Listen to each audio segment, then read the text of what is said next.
All right, let's get back into part 2 and take a look at what we have here. So we have this guitar. I'm going to show you two things here. So we have a guitar here.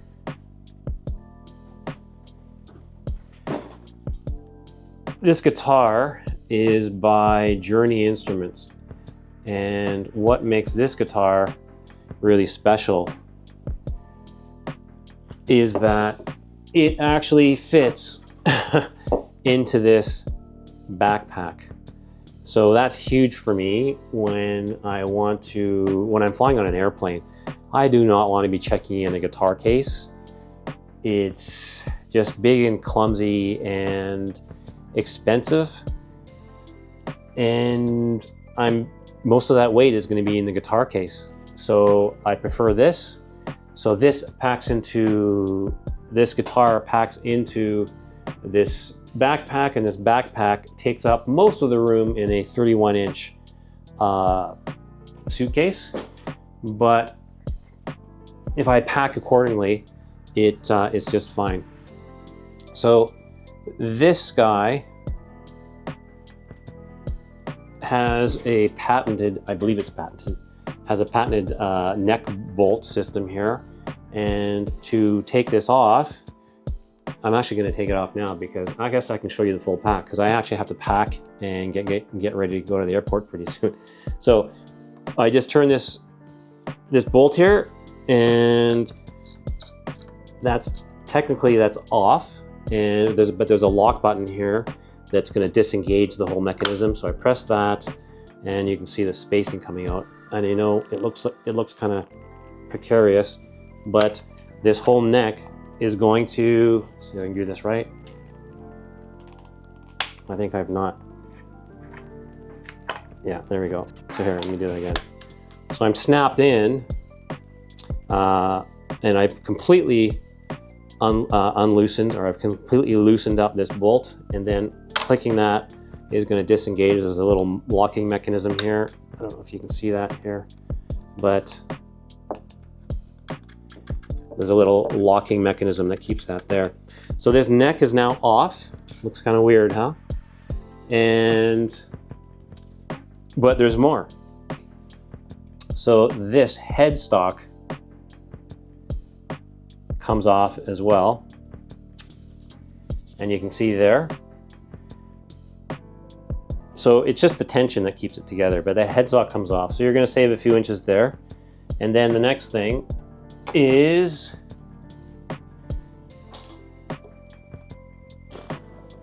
it goes into here. So the first thing I do usually, if I can find it, gotta get this in the right orientation here.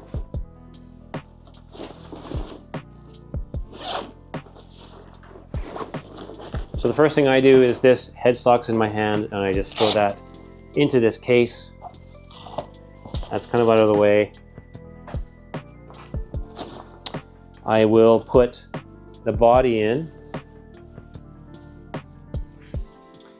It's a little bit nerve-wracking to have these strings out like that, but that's the way of the world here.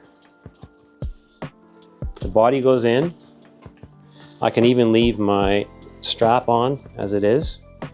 They have a handy dandy headstock cover for it.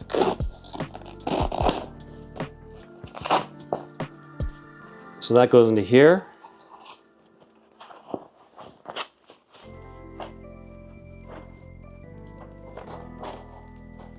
And I can throw this back into here.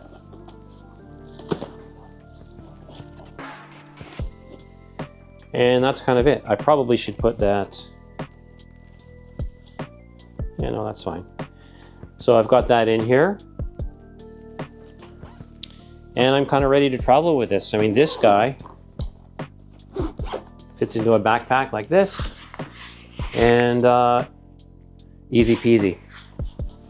Much lighter than a guitar case. So this is going to go into, I'm going to actually put it into another bag today, but it normally goes into a hard shell suitcase. And so this weighs what a guitar would weigh. I don't know, 16 pounds, probably less. But that's all ready to go. That's all ready to be packed, which is what I'm going to do right after I turn off the cameras. But that's the guitar there. I didn't play it for you, but it sounds fine. Again, I'm still kind of a learning guitar player, so and I'm not really gigging. So the sound is a little bit secondary to the portability and playability. It plays well and serves my purpose. So it's great for that. They make some other headphone preamps and stuff like that, which I don't have. I've got my setup here. I think that's it. I think the only thing I need to show you is this keyboard fitting into this bag here. So here's the keyboard bag. It's not just a keyboard bag. I shouldn't call it a keyboard bag because it's a bag. So this is an Amazon duffel bag, I guess they call it. And I found that it fits the keyboard. You're actually seeing me pack as I get ready to hop on the plane. But this keyboard, sorry, this duffel bag is perfect. It's got wheels on it, and it's just the perfect width to put this keyboard into there. So this is very light, 5 pounds, maybe 4, and goes right into here like so. And this is a rugged keyboard, and this, so you can see how that fits in there. Fits in really nicely. And I think at this point it might be overkill, but I created a piece of custom foam to put onto there. I don't think it's necessary. I even went to the trouble of cutting out little cutouts for the knobs that stick out. So it's actually 2 pieces of foam. I created the foam and cut it all the way through, and then I glued a solid piece on the back of it so that it's protected that way, and it lines up pretty well. So that goes into here like this, and so I've got pretty good confidence. I've traveled like this for about 2-3 years, and I've never had a problem. The only thing that's ever happened is one of these knobs came off, but it was sitting in the bag here, so I just threw it back on. But there's been no problems with keyboard getting damaged. In my other systems, I actually have the styrofoam that comes in the box to go under here, which prevents the keys from moving. But again, I haven't had any problems without it. Okay, so this goes onto here, and that's nice and sturdy, and this is just part of the strapping system. So I put this on here. Put that on there, and then I just close this guy up. So it's got its own dedicated compartments, which is really great. And so my keyboard is packed away. Thanks for joining me on my pack. But that keyboard's packed away now, and the rest of this compartment is, again, it's very roomy in here. So I mean, I'll be putting clothes and shoes and stuff like that in here. I just have to watch the weight. But again, that keyboard is probably about 3 or 4 pounds. And so it works really well. Obviously, a microphone is a requirement, especially if I'm singing. So a microphone is usually part of my kit, but I actually forgot to bring one. Not at the end of the day, because in the Philippines, they're readily available because everyone's doing karaoke. So I was able to pick one up at not too of an expensive cost. It's a little bit heavy. I'm probably gonna have to donate this and get a lighter one, but it saved the day. So this is part of my setup along with an XLR cable. Oh, I was gonna talk to you quickly about connectors, because that's a big part of the game here. If you have all the equipment in the world, but if you cannot connect them together, I spend time in places where it's inconvenient and sometimes impossible to find a cable to connect device A to device B. I go to Cuba a fair amount of times. Sometimes I'm in the province out in the countryside, and I'm not going to be able to find. I'll be lucky to find a charging cable for an iPhone type of thing, but some of these cables they're not going to have. So I am very religious, if you will, about the cables that I pack, and I almost do a head count every time I move from one place to another. So here's kind of my connector bag. You're not seeing all the cables in here because they're actually out and working right now, but I'll have my USB 3 cables. I have USB 3 to iPhone, old style iPhone, which I don't like, the Lightning. I don't like having to make that exception. I have the specialized cable that's hard to find is the one for the Mackie. So it is coming out of the audio interface as a 3.5 millimeter and into, I can probably start unplugging this. I said that backwards. So I've got the 3.5 millimeter coming out of the Mackie speaker and going to the audio interface. I can actually pack this away as we're speaking because we are closing up shop here. Okay, so that's what this looks like, 3.5 to 1/4 inch on that side. So this cable, you can find it on Amazon, but if you're in a place where Amazon's not readily available or they don't ship, if I don't have this cable, then that brings the whole show down. I cannot hear what I'm playing unless I use headphones. So that's this cable here. I actually have a different connector bag for what I call my studio environment. And so that's this red, that's this red guy here. So I have the ability to kind of set up, and being organized like this, I know that I have everything that I need. So I make sure before I pack up, like right now, I make sure that I have this power supply is proprietary. And again, I don't want to be shopping around for a replacement when I'm on the road. So I make sure this is probably one of the first things I pack. That and this cable, they go in here, right? So that's that. And of course, I've got this audio interface cable that I will need. This is not as critical because you can generally find these.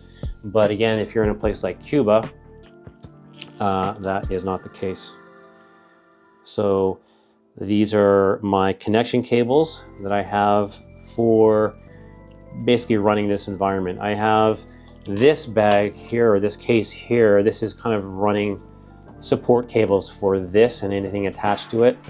So I have my outboard SSD memory cards. I have USB hubs in here.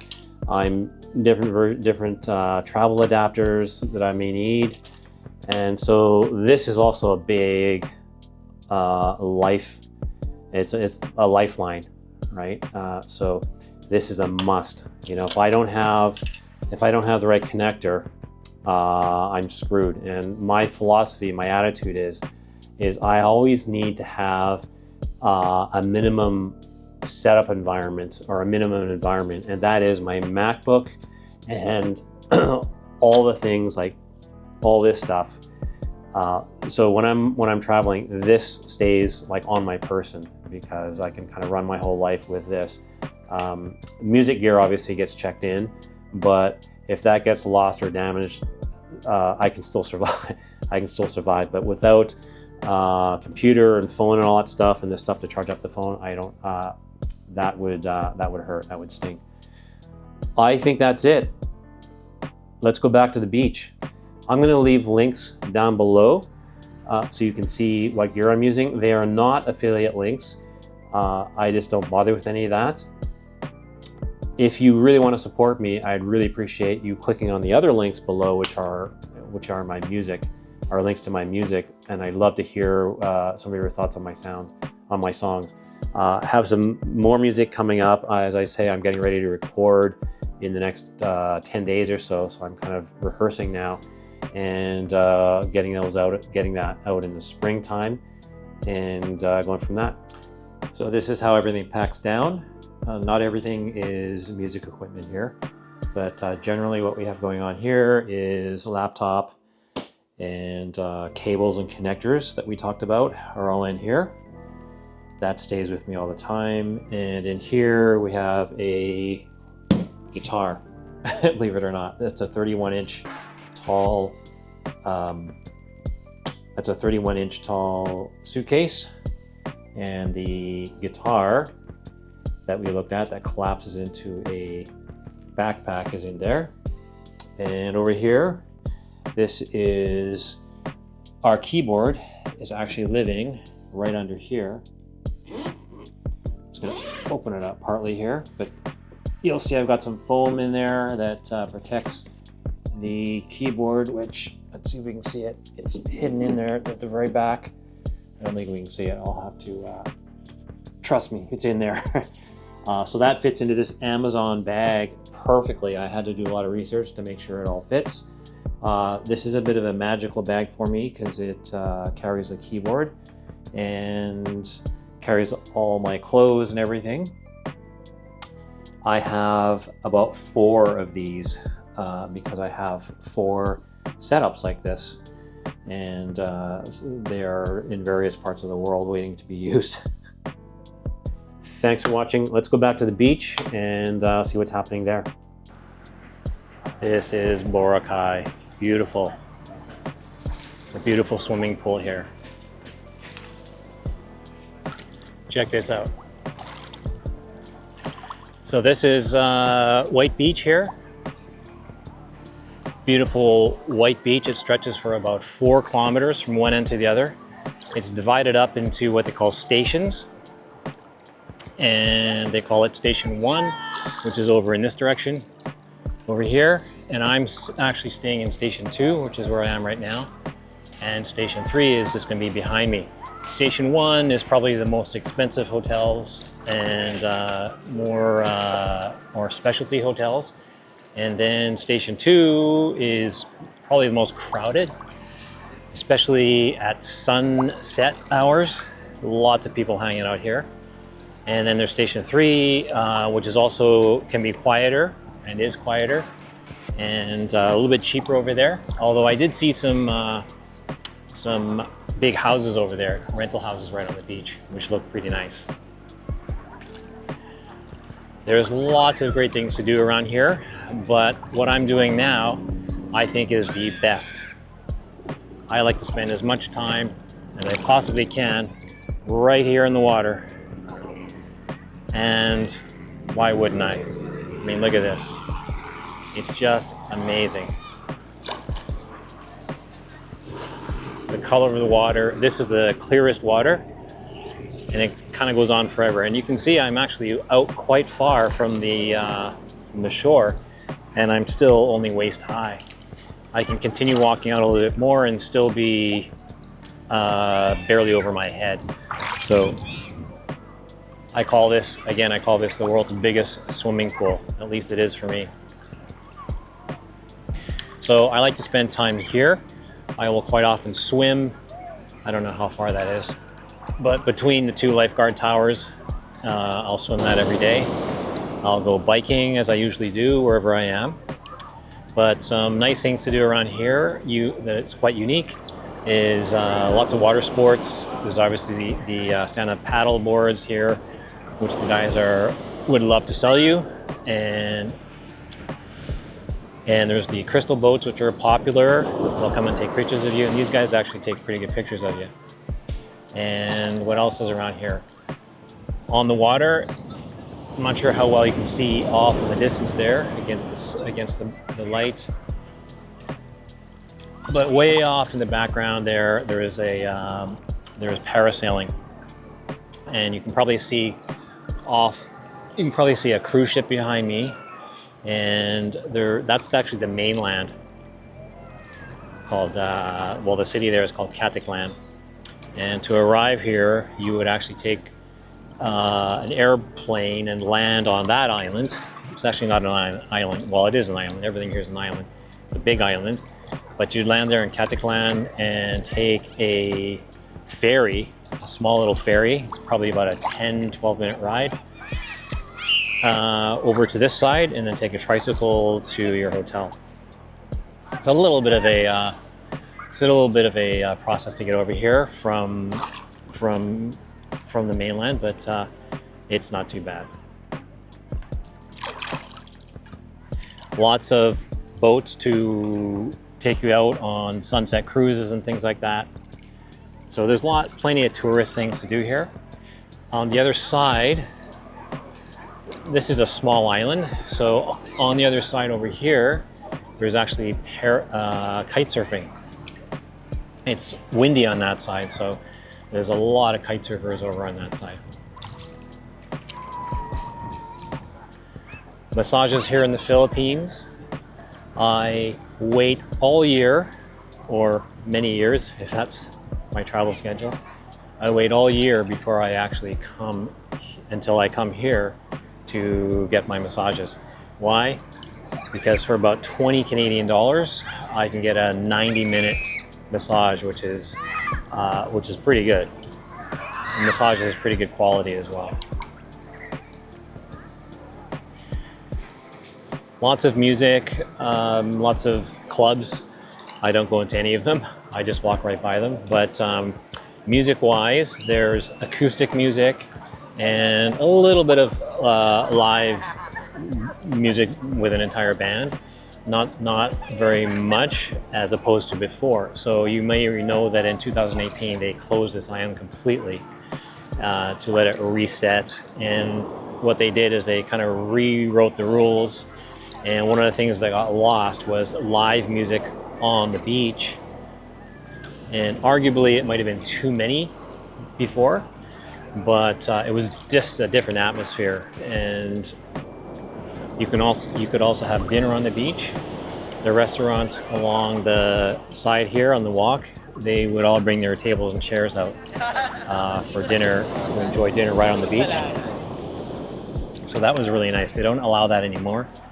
One thing they took away as well during the reset is the beach chairs and the umbrellas. They took all those away, and you had to lie on the beach with your own towel or your own mat or whatever.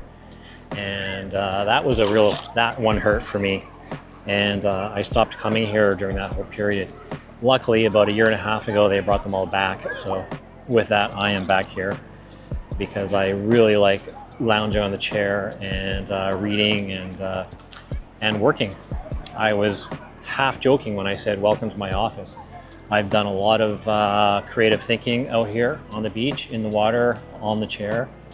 I've designed one of my businesses right here on this beach. So I make use of my time here. It is beautiful.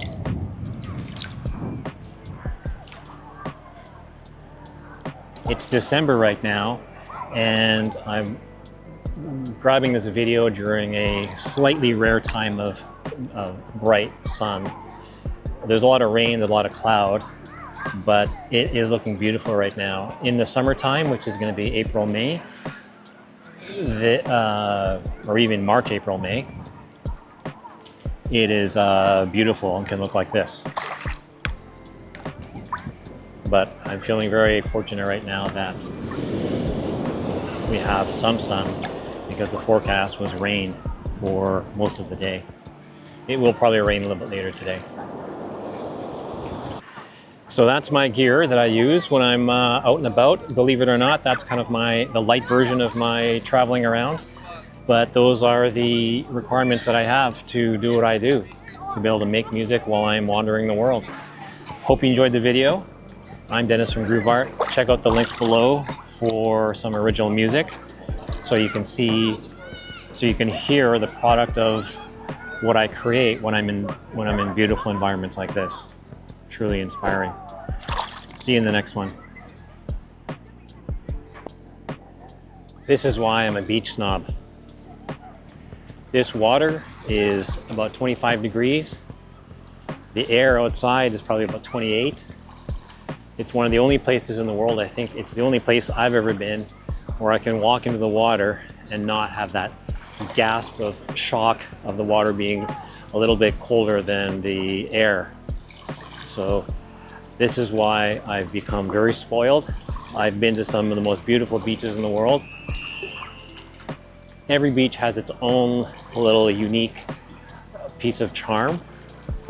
And what this one does for me is just this beauty and how easy it is to walk around. And there's no current here. Oop. There'll be a couple of waves and storms, but the water generally is very calm and beautiful.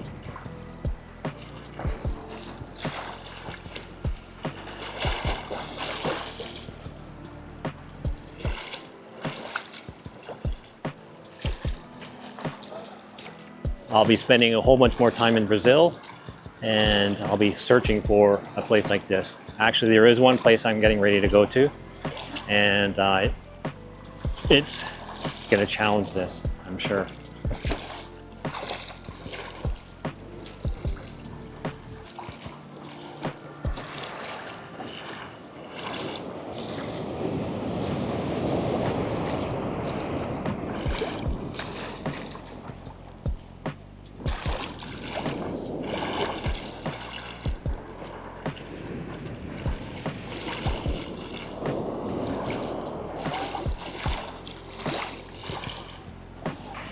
I forgot to mention another great thing to do here is actually scuba diving.